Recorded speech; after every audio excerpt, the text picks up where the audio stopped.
Hi, my name is Faye Evans, and I'm a pediatric anesthesiologist at Boston Children's Hospital in the United States. I'm also the chair of the Education Committee for the WFSA. Today, I've been invited to share my thoughts on reimagining professional education post-pandemia in 4 minutes or less. I'll do my best. As you all know, the COVID-19 pandemic has dramatically changed many things in our lives. Traditionally, a core component of the WFSA's educational efforts is focused on supporting continuing professional development activities for trained anesthesia providers. This has mostly been done through the short specialty courses such as SAFE, Inspire, EPM, and VAST, as well as the specialty fellowship training opportunities that we support in a variety of subspecialty areas. Traditionally, most of these programs are delivered in person, but as of April 2020, most of these face-to-face programs came to a halt for obvious safety and logistical reasons. Despite the pandemic, education for trainees and opportunities for continuing professional development for our colleagues must continue. The anesthesia workforce crisis and the need to expand surgical and anesthesia care worldwide remains.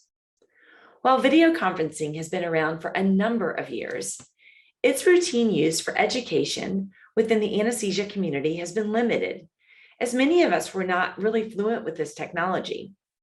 For some, it was probably felt to be too complicated or too expensive, and really felt to impair the interactions between learners and teachers. The COVID pandemic has taught us, that this is not necessarily true. I think we can all agree that while not necessarily perfect, platforms such as Zoom and Microsoft Teams are here to stay. What does the world of education look like post-COVID? I can't say for sure, but I think what we have all seen is this has been an incredible period for creativity and ingenuity.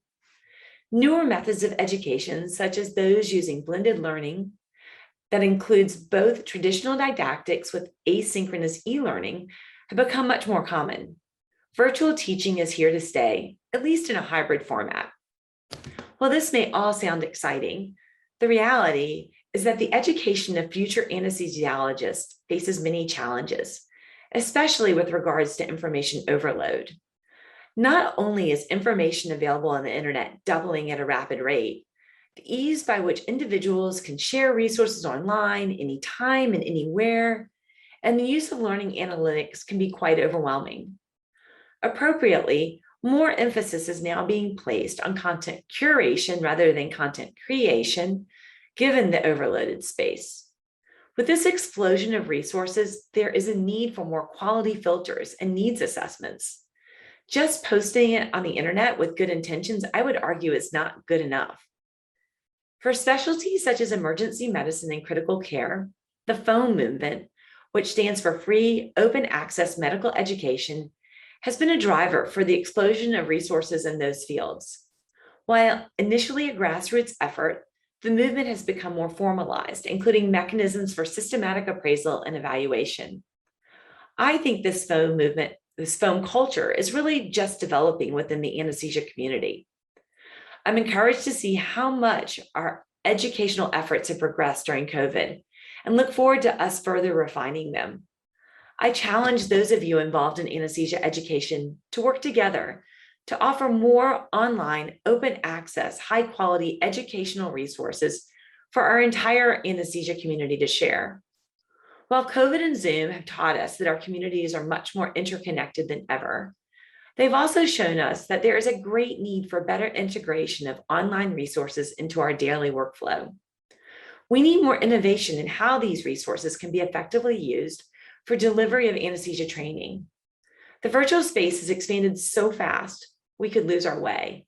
Or if we do it right, we could actually end up on a faster trajectory towards globally distributed learning and faster training in previously unreachable settings.